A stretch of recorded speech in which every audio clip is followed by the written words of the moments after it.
안녕하세요. 30대 이 집안에 시집 온 지 올해로 8년 차인 여자입니다.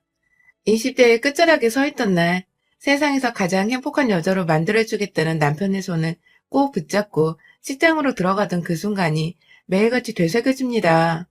그때 내가 식장을 뛰쳐나갔다면 지금쯤 나는 전혀 다른 삶을 살고 있지 않을까 싶기도 하고, 연애만 했다면 오히려 남편과는 기분 좋은 추억들만 남긴 채 좋게 헤어질 수 있지 않았을까 싶기도 하고, 참, 안 해도 될 지난 일들을 상상해보면서 별걸 다 혼자 각색해보려 합니다. 저는 결혼을 하기 전부터 참 시끌벅적한 인생을 살았다고 자부할 수 있어요. 결혼을 한 후에도 변한 것 하나 없이 오히려 더 씁쓸하고 가슴 아플 만큼의 역경을 많이 겪었고요. 저는 대학을 나오지 않았습니다. 이유는 단순했어요. 가정형편이 좋지 못했거든요. 그 당시 학자금 대출이 지금처럼 아주 흔한 것도 아니었고, 대출이나 은행일이 무지했던 19살 저는 단순하게 우리 집이 너무 못 사니까, 그리고 부모님도 대학이 부담스럽다며 누누이 말씀을 하시니까 당연히 꿈도 꾸지 못할 곳이라고 생각을 했습니다. 그렇게 친구들이 대학을 갔을 때 저는 돈을 벌겠다고 공장에 들어가 2교대를 하며 학비를 모았고, 부모님도 챙겨드리며 조금씩 모아보다가 제 스스로 학교에 들어갈 수 있을 만큼의 돈이 모였던 24세, 결국 대학 가는 꿈은 완전히 포기를 했어요. 남동생부터 대학을 보내야 하지 않겠냐며 고등학교 졸업 후에 군대를 가르던 애를 붙잡으시면서 제게 학비를 부탁하셨거든요. 집안의 장남이니까, 남자니까 대학은 반드시 나와야 한다면서 당연스레 제가 모아놓은 돈을 동생이 학비로 쓰자고 말씀하시는 부모님께 감히 거역을 할 수가 없었습니다. 당연히 그래야 한다고 저조차도 생각을 했던 것 같아요. 정말로 남동생은 이 집안의 장남이었고 대학이라도 보내놓으면 뭐라도 집안에 도움되는 일을 해주지 않을까 싶기도 했어요. 하지만 그렇게 20살부터 누나가 피땀 흘려 모아온 돈으로 대학을 간 남동생은 3학년이 되었을 때 사고를 쳐서는 같은 학교 캠퍼스 내 여자애를 임신시켰고, 그 바람에 학교도 휴학을 하고 돈을 벌겠다고 사회로 뛰어들었고, 그렇게 나온 대학을 결국 애가 태어나면서 복학도 못한 채 군대부터 후다닥 다녀오겠다고 급기야 중퇴를 해버리고 말았습니다.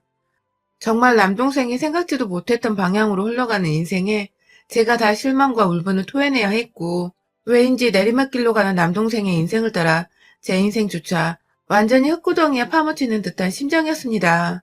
기껏 내가 번 돈으로 대학을 보내놨더니 한다는 짓이 참 화도 안 나고 너무 울어서 나중에 눈물조차 메말라 버렸죠. 결국 남동생이 자퇴하고 군대 들어가던 날 저한테 지 여자친구랑 애까지 맡겨놓고 가버린 바람에 저는 졸지에 한가정의 가장이 되어 버는 돈을 또 족족 조카를 키우는데 보태 써야 했고, 나중에 남동생이 부양가족 문제로 일찍 조기 제대를 했음에도 이미 제가 벌어다주는 돈에 너무나도 익숙해진 동생은 너무나도 당연하게 제게 아이를 부탁한 지 어디서 돈을 버는지 집은 들어오지 않고 매번 밖에서 겉돌았죠. 나중에 보니 동생네 커플은 이미 쫑이 날 대로 나 있었고, 여자 쪽에서는 절대로 결혼을 반대하고 있었어서 결국 남동생은 양육비를 주는 조건으로 깨끗이 헤어지게 되었으나, 그로 인해 저 혼자 중간에서 완전히 새가 되어버렸죠. 어차피 헤어지고 양육비를 줘야 할 거 왜 그간 내가 양육비와 살림살이에 필요한 생활비까지 가져다주고 있었는지, 사고는 둘이 쳐놓고선 왜 어머니가 돈이란 돈은 다 갖다 바치면서 애 걱정에 다 큰 성인 둘 걱정을 하고 있었는지 후회 막심했지만 때는 이미 늦었었죠. 그 후로 저는 완전히 개털이 되었고 몸은 몸대로 너무 망가져서 계속 공장에서 일을 하기가 힘들었습니다. 대학을 너무 가고 싶은데 갈 수 있을 만큼 돈을 빨리 마련할 방법을 더 이상 찾지 못하게 되었죠. 누가 나 같은 걸 써주기나 할까 싶지만 정말 딱 한순간 술집이라도 나가봐야 하나 싶은 나쁜 생각도 한 적이 있었어요. 그 정도로 제가 너무 최악의 상황이었던 그때 무작정 당장의 생활비를 벌겠다고 숙식이 가능한 알바 자리를 찾았습니다. 바로 골프장 캐디였어요. 무작정 집을 뛰쳐나가서는 저 혼자 제발 살고 싶다며, 하지만 능력이 안 되니 구하고 구한 알바가 캐디였죠. 그 당시 같이 공장 일을 하던 언니의 도움을 받아서 어디 산 깊숙이 있는 골프장까지 따라가서는 무작정 한 달 정도 훈련을 받고는 일을 시작했습니다. 뭔가 이대로 내 인생은 쭉 똑같을 것이라고 생각을 했는데 정말 무슨 운명의 장난처럼 그곳에서 지금의 남편을 만났습니다. 남편은 골프장 손님으로 온 무리들 중 하나였는데 햇빛을 가려보겠다고 얼굴을 모자로 칭칭 감은 제게 유난히 따뜻하고 살가웠던 손님이었어요. 첫 만남부터 좋은 손님이라고 저도 참 감사해 했는데 그 후 남편은 자주 골프장을 찾아서는 저를 지목하며 캐디로 썼고 그렇게 나름 저의 단골 손님이 되어 자주 만나게 되었죠. 골프 치는 동안 시답지 않은 수다부터 시작해 서로의 인생 얘기까지 대화 코드가 잘 맞다 보니 진지한 얘기들도 점점 서스럼 없이 하게 되었고 처음에는 정말 단순히 제가 캐디로서 재미있고 또 자격을 갖췄기에 절 자주 찾아주는 줄 알았어요. 하지만 이내 남자친구와 있냐는 둥 혹은 골프장을 혼자 와서는 캐디와 1대1로 골프를 치려 하는 둥 뭔가 저와 사적인 시간을 점점 보내려 하는 남편의 태도를 알아차리고는 부담스럽다며 일부러 카운터에서 남편을 1차로 거절하기에 이르렀죠. 내심 남편이 좋아 보이긴 했지만 손님과 연애를 해서 일자리를 잃고 싶은 마음은 절대 없었거든요. 하지만 남편은 그걸 알아차렸는지 따로 저를 찾아와 진지하게 만나보고 싶다는 대시를 꾸준하게 했고 급기야 자주 얼굴 보기가 힘들다며 저에게 일자리를 제안하며 골프장 밖으로 데려 나오려 했죠. 거의 1년간의 구애를 지켜보며 저도 서서히 남편에게 마음을 열었고 그렇게 한두 번 남편이 운영하고 있는 작은 회사에 따라가 구경을 해보다가 결국 남편과는 결혼을 하며 저도 캐디 일을 완전히 그만두게 되었습니다. 일은 남편 회사 공장에서 다시 시작했고요. 때문인지 당시 결혼할 때 시부모님의 반대가 정말 심했어요.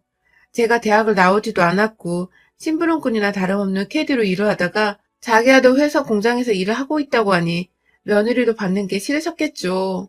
저도 왠지 남의 집 귀한 자식 뺏어다가 인생 망치게 하는 거 아닌가 싶어서 시부모님을 설득할 용기가 전혀 나질 않았어요.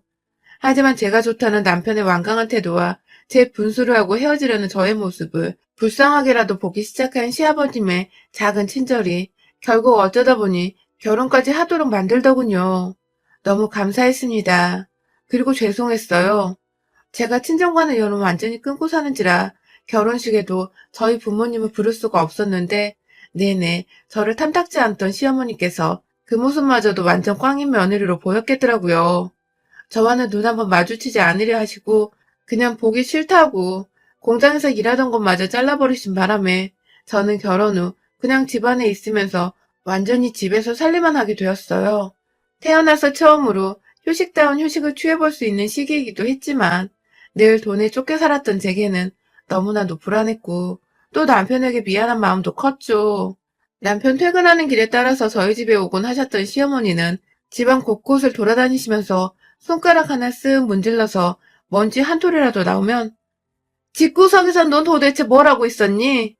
하면서 혼을 내셨고 할 줄 아는 것이 정말 하나도 없는 구제불능이구나 넌 하면서 제 지난 인생을 모두 평가해내시며 절 기죽이곤 하셨죠.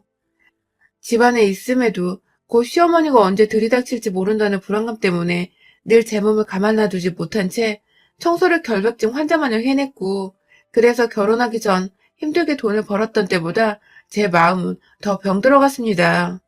유일하게 제 편이 되어주던 남편도 처음에는 시어머니에 맞서서 싸우다 너무 집안에서 큰소리가 오고 가는 게 지쳤는지 나중에는 퇴근을 일부러 늦게 해서 시어머니와 저의 마찰을 안 보려 하는 등 자리를 피하는 방법을 택했죠. 덕분에 전 늘 최전방에서 혼자 적군과 맞서 싸우다가 총 맞고 피 흘려 죽는 기분이었어요. 그런데 참 제 기구한 인생은 끝날 기미를 보이지 않더군요. 제가 결혼하고서 3년간 틈틈이 9급 공무원 시험 준비를 했었는데요. 시험에 덜컥 합격을 해버렸어요. 남편 회사에는 취직이 안 될 게 시어머니 때문에 뻔하니까 뭐라도 시간이 있을 때 해보자는 마음으로 집안일 다 끝내놓으면 혼자 방에 들어가 공부를 하고 다시 남편 퇴근하면 밥 차려주고 다시 밤늦게 공부를 하는 방식으로 꾸준히 했던 것인데 합격을 하고 나니 정말 기쁘더군요. 게다가 그즈음 제가 아이를 임신하게 되어 정말 내 인생에 이런 날도 찾아오는구나 싶었습니다. 아이가 찾아온 기쁨과 시험 합격의 기쁨을 동시에 얻었으니까요. 아이 태교를 하면서 출퇴근을 하고 돈도 벌고 사회생활을 하며 제가 좀 더 활기차지니 남편도 좋아하고 저도 좋고 그렇게 잘 지내는 와중에 남편이 교통사고로 세상을 떴어요. 제가 임신하고 막달되었을 때니까 애 얼굴도 못 보고 애 아빠가 죽어버린 겁니다. 너무 황망해서 남편 장례 끝나고 나서야 뒤늦게 서러움과 슬픔이 북받쳐 집안에서 목 놓아 울었어요. 시어머니는 눈물 한 방울 안 흘렸다고 남편 잡아먹은 년이라고 쌍욕을 해대며 막달 임산부인 며느리를 해코지하고자 원망하셨는데 전 그 욕 다 받아먹고서도 눈물 한 방울 안 나오다가 혼자 남겨진 집안에서 그렇게 울음이 터지더라고요. 하루 왼종일 울다가 결국 복통 때문에 119로 병원 실려가 조산을 했고 인큐베이터에서 애를 둘 다 키웠는데 애가 병원에 있으니까 제가 억지로라도 정신을 부여잡게 되더라고요.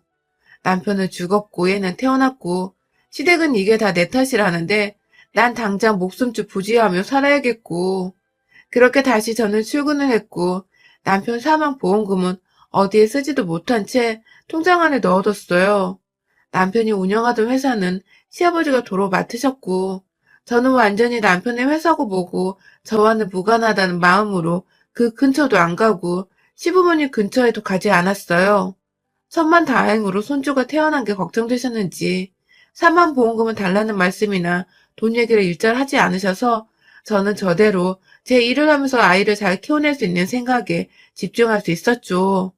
그런데 시어머니는 여전히 제가 미워 죽겠고 아들 잡아먹은 년이라는 소리를 해대시는 와중에도 손주가 보고 싶다고 집에 먼저 예고도 없이 찾아오셨고 와서는 한참을 아이를 껴안고 있다가 급기야 아이를 저 몰래 데리고 나갈 뻔도 하셨어요. 한두 번이 아니라 아주 여러 번이요. 아무리 제가 사별을 했다고는 하지만 아무리 제 아이가 시어머니의 손주이기도 하지만 제가 엄연히 아이 엄마고 저도 직장이 있고 아이 하나 정도 키울 만큼 능력은 차근히 쌓을 수 있는데 무작정 자기 아들 아이라면서 아이를 자기 것인 마냥 물건 취급하며 데려가던 모습에 저도 기겁을 해서는 더 주의를 하게 되었죠. 저 출근하는 동안에는 일부러 회사 근처에 어린이집을 구해서 아이를 집 밖으로 데리고 나와 맡겼고 평생 시어머니께 대들지 못하고 살던 제가 아이 덕분에 용기를 얻어서는 내 아이 함부로 데려가려 하지 말고 엄마인 저한테 허락 맡으세요. 라고 눈에 쌍심지를 켜고 말씀도 한번 드렸네요. 한 1년가량 꾸준히 아이를 집에 데려가려 안달이 나셨던 시어머니는 결국 포기를 하신 건지 그 다음부터는 저희 집에 말도 없이 찾아오거나 얘를 데려가려는 제스처를 보이진 않았어요. 옆에서 시아버지께서도 제가 일 다니며 아이를 열심히 키워내는 모습이 기특하셨는지 먼저 시어머니께 태도 똑바로 하라고 제 앞에서 혼도 한번 내주셔서 그 후론 시어머니도 소식이 거의 끊기다시피 했죠. 그러다가 얘가 3살 정도 된 해부터 시어머니는 시댁으로 저희 모자를 초대하셨죠. 처음 손주와 밥 먹고 싶다고 초대를 하셔서는 그 후로는 1년에 적어도 2~3번 정도는 아이가 보고 싶다고 저까지 자주 집으로 불러주셨어요. 어째 따뜻한 밥도 차려주시고 아이한테 용돈도 쥐어주시니 저도 감사하더라고요. 아이 곁에 누구 하나라도 어른이 더 있다는 사실에 내심 안심이 되기도 했고요. 왜인지 시어머니랑 잘 지내는 것도 같던 그쯤 시어머니는 점점 다시 예전의 모습으로 돌아가셨습니다. 점점 저희 모자를 찾는 횟수가 늘어나더니 급기야 1년도 안 되어 자연스레 아이를 키워주겠다고 하시더군요. 전 당연히 얘 할머니니까 아이를 마냥 잘 키워주실 거라 생각을 했어요. 그간 아들도 그리우실 텐데 아들 닮은 손주가 많이 애달프시기도 하셨을 테고 이제 우리가 서로 다 잘 지내는 것도 같고 그래서 흔쾌히 허락을 하고 아이를 시어머니께 맡기게 되었는데 그때부터 성질머리가 다시 돌아오신 겁니다. 지난 1년간 정말 쉬지도 않고 저를 달달 볶고 괴롭히셨던 시어머니. 아이를 인질로 삼고 저에게 생전 겪지 못했던 독한 미움을 받게 만드셨어요. 아이를 데리고 자고 싶으니 오늘은 그냥 집으로 곧장 퇴근하라고 말하시는 건 거의 일상이었고 얘가 말을 제대로 못하는 것 같다면서 화를 내시며 중간중간 회사에 있는 제가 전화를 못 받으니 문자로 거의 테러하다시피 다다다다 보내신 적도 있었고요. 다 같이 밥 먹자고 부르셔서 퇴근하고 시댁 가면 밥을 하나도 차려놓질 않으셔서 제가 도로 나가서 장을 보고는 다시 집에 들어가 요리를 해서 내와야 했습니다. 양육비 명목으로 저한테서 달마다 돈을 받고 계셨는데도 불구하고 이런 식으로 계속 돈이 추가로 들어간 바람에 아이를 어린이집에 보낼 때보다 제가 달마다 50만 원 정도 지출을 더 해야 했고 공무원의 쥐꼬리만한 월급에서 거의 3분의 2가 시댁으로 들어갔어요. 지출되는 돈을 둘째치더라도 아이를 차라리 어린이집에 보내면 속이라도 시원하고 돈 내면 끝날 일이니 마음이 편할 텐데 시어머니는 꾸준히 저의 양육 방식을 문제 삼으면서 얘가 모자란 것 같다. 혹은 얘가 왜 이리 말랐니? 하면서 시어머님이 애 옆에서 해주셔야 할 문제를 퇴근하고 집에 가야 애를 보는 저한테 잔소리를 하면서 그게 다 제 탓이라는 듯 말하셨어요. 아이와 함께 집에 내내 계시는 동안 제가 드린 돈으로 맛있는 것도 좀 먹여주시고 애 책도 하나 더 읽어주시고 그러라고 돈을 아낌없이 드리고 있는 건데 이건 뭐 제가 어디 애를 눈뜨고 보고만 있는 조건으로 허공에 돈을 날리고 있는 꼴이더라고요. 그래서 제가 하다 제 눈에도 애가 월요일부터 금요일까지 시댁에만 가 있으면 저녁마다 밥 달라고 안달이 나고 아침에 가는 길에도 가기 싫다고 엄마 옆에서 잔뜩 떼를 쓰는 게 이상해서 더 이상 시댁에 일을 맡기지 않기로 했습니다. 날 잡고 시댁을 찾아갔어요. 주말에도 어디 맡겨놓을 데가 없어 가깝게 지내던 이웃집에 보내놓고서 앞으로 아이를 다시 어린이집에 보내려 한다고 곧 학교 들어가야 하니까 사회성을 위해서 필요로 한다며 굳이 다른 핑계를 대면서 최대한 시어머님이 기분 나빠하지 않도록 조심스레 말을 꺼냈어요. 워낙 저를 싫어하시는 분이니까 말을 또 곡해서 해석할 게 뻔했지만 제 아이를 생각해서 빠르게 결단을 내려야 할 일이었죠. 하지만 생각보다 순순히 알겠다고 하시던 시어머니는 정말 제가 놀랄 정도로 아이에 대한 미련이 1도 없이 그래, 나도 힘들다. 보내버려. 하시면서 자리에서 일어나시더니 기어코 다른 얘기로 대화 주제를 돌리시더라고요. 밥이나 먹고 가라며 또 밥을 해달라는 말씀을 하시길래 저도 괜히 죄송스럽고 감사한 마음에 네 하고서는 막 냉장고에서 있는 거 없는 거 다 꺼내서 밥을 차리려고 했어요. 옆에서 자꾸만 한숨을 쉬시길래 신경이 쓰였지만 뭘 만들어내야 할지 긴장이 돼서 있던 감자부터 꺼내서 껍질을 깎아내려고 하고 있는데 시어머니가 지나가는 말로 건네시더라고요. 근데 넌 참 얘가 볼수록 소름이 끼쳐. 라고 말해줘. 순간 잘못 들었나 싶어서 감자 깎다 말고 네? 라고 했어요. 그러자 시어머니가 내 새끼 잡아먹더니 내 손주까지 잡아먹으려고 안달난 거 내가 모를 줄 알아? 라면서 급기야 지 자식을 잡아먹으려는 어미 타령을 하더군요. 갑자기 죽은 남편 얘기는 슬프게 왜 꺼내는 것이며 엄마가 애 데리고 유치원 보내겠다는데 무슨 구미호 마냥 얄밉다고 쳐다보는데 진짜 억울한 건 말도 못하겠고 너무 서글픈 겁니다. 저도 모르게 화가 나서 애가 매번 여기만 오면 배고프다 하고 아침에는 가기 싫어하고 이런데 어떻게 엄마가 얘를 맡기려 하겠어요? 하면서 그냥 얘가 더 즐겁게 놀 수만 있음 거기가 어디든 보내려 한다고. 그러니 제발 죽은 남편 얘기도 저한테 싫은 소리도 제발 내지 말라고 하소연을 했습니다. 세월이 몇 년이나 흘렀는데도 한결같이 나를 싫어하시냐고. 정말 남편 죽고 나서 한동안 흘리지 못한 눈물을 와락 쏟아내 버렸어요. 마를 줄 알았던 눈물샘이 무슨 댐 하나 터지듯이 와르르 무너졌죠. 하지만 시어머니의 제 탓하는 말버릇은 끊기지 않았습니다. 어디서 눈물로 무마하려 하냐고 그런 식으로 자기 아들을 꼬셨지만 자긴 못 꼬신다고 급기야 저한테 집안 말아먹은 독종이라고 뒤에서 제 등을 팍 치는데 정말 아팠어요. 등짝이 슬금슬금 붉게 타오르는 것도 같았고요. 그리고 이내 제가 눈이 돌아버리고 말았습니다. 얘 얘기를 하다 말고 집안 말아먹었다는 소리를 듣고 있는 그 상황이 너무 이해가 안 갔지만 어쨌든 아들 일은 엄마니까 시어머니를 이해해보려 했는데 이건 정도가 심해도 너무 심하잖아요. 저도 모르게 깎고 있던 감자를 시어머니를 보지도 않고 던져버렸죠. 하나, 둘, 셋, 넷. 머릿속에서 감자국을 끓일까, 감자조림을 할까 수도 없이 고민하다가 된장이 있길래 그냥 후다닥 된장국에다 감자조림 해먹으려고 6, 7개 정도 되는 감자를 모두를 들고 나와 깎다 말고 뒤에서 절친 시어머니를 향해 던져대다가 급기야 옆에 간해놓으려고 꺼내놓은 간장마저 후루룩 던져버렸어요.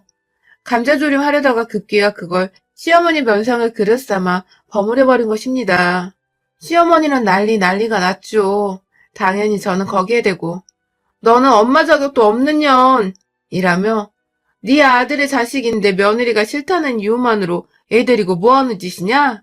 라며 애 팽개대고 절 괴롭힐 생각 말고 진심으로 아들이 그리우면 손주한테 살갑기라도 하라며 매달 돈 150은 거저들고 가면서 돈 뜯어낼 궁리 그만하고 할머니 노릇 제대로 하라고. 확 남아있는 간장 한 방울까지 탈탈 털어버리고자 머리 위로 간장통을 들쳐올리니 시어머니는 그 와중에 겁을 먹고는 두 팔로 자기 머리를 확 가리시더라고요. 며느리한테 평생 구박만 하며 살 줄 알았는데 감자로 쥐어 터질 줄은 꿈에도 몰랐던 시어머니는 울먹거리면서 본인 하소연을 하더군요. 다 마음에 안 드는 인생이라며 체념한 듯이 자기 머리를 쥐어싸며 엎드려 있는데 그 모습을 보니 우리 남편 생각이나 더는 지랄도 못 떨겠고 그냥 손에 끝까지 쥐고 있던 간장통을 싱크대에 처박아 던져놓고는 우리 다시 안 보는 게 좋겠어요. 라는 마지막 말을 남기곤 시댁을 나온 지 벌써 4달이 지났습니다. 연말이고 새해고 뭐고 시어머니뿐만 아니라 시아버지까지 당연히 안 보고 있고 인사조차 전하지 않았습니다. 이 세상에 아들과 단둘이 남겨진 기분이 들지만 그럼에도 누구보다 자식을 잘 키워내려 노력하는 엄마이기에 외롭지도 않고 겁날 것도 없어요. 아이가 다니는 유치원은 어떻게 알았는지 선생님 말씀으로는 제 아이가 할아버지라고 부르는 분이 가끔 와서 초코파이 상자를 한아름 가져와 친구들까지 나눠주고 가신다네요. 가끔 저희 집 근처에서도 시아버님이 기다리고 있다가 아주 짧은 인사를 하고 가시긴 하거든요. 아이에게 가족이 더 생겨 좋다고 생각했지만 결국 그 가족마저도 제가 싫다는 이유로 제 아이를 대충 돌보고 오히려 싫어할 만한 기억을 안겨줬던 지난 1년 남짓했던 시간. 그 시간들을 아이에게 보상해주기 위해서라도 저는 더 열심히 그리고 행복하게 살려고 합니다. 결국 아이에게는 엄마가 행복한 것이 세상 제일의 교육인 것 같거든요. 세상이 사무치게 외로우신 분들, 인생이 힘드신 분들, 남편 사별까지 겪고 혼자 아이를 키워내는 중인 저를 보면서라도 힘내세요. 저도 그리고 제 아이도 함께 당신을 응원할게요. 여러분의 생각은 댓글로 남겨주세요. 오늘도 시청해주셔서 정말 감사합니다.